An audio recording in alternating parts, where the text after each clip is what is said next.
Over to Brett Tolman. He's a former U.S. attorney who specializes in financial crimes.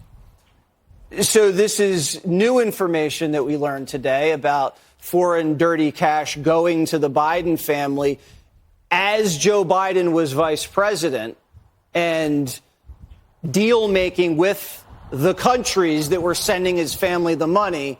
What does that tell you?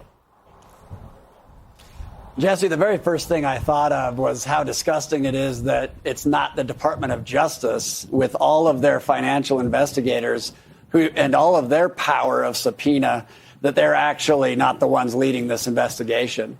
It should bother everyone in the country. But you nailed it, because you're right. They're untouchables at this point, and they've acted like it. When I look at, coincidentally, the very last case I worked on, Jesse, there were dozens and dozens of LLCs, and we could not define what the underlying business was. We just saw movement of money. That's money laundering. That's corruption. But it's not just, a crime family that's corrupt. This is a syndicate at this point, involving everyone around them.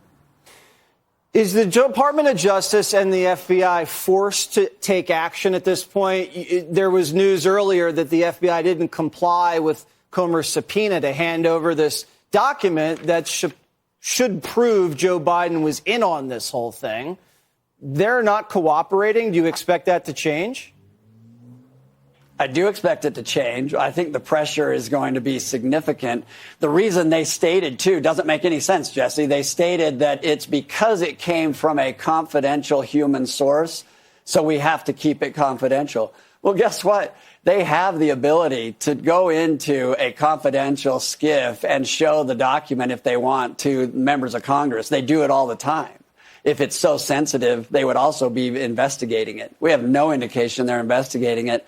And like you outlined, from 2008, when Hunter Biden was at a law firm lobbying his dad as a senator, you know when he changed and blew up his ability to make millions of dollars? When Joe Biden became vice president. Because then it became more difficult. And that's why they had to create all of the LLCs. It all makes sense. That's right. It all makes sense if you know this much about financial shenanigans, but apparently the media doesn't get it. Brett, thank you so much. We really appreciate your expertise. Thanks, Jesse. Coming up.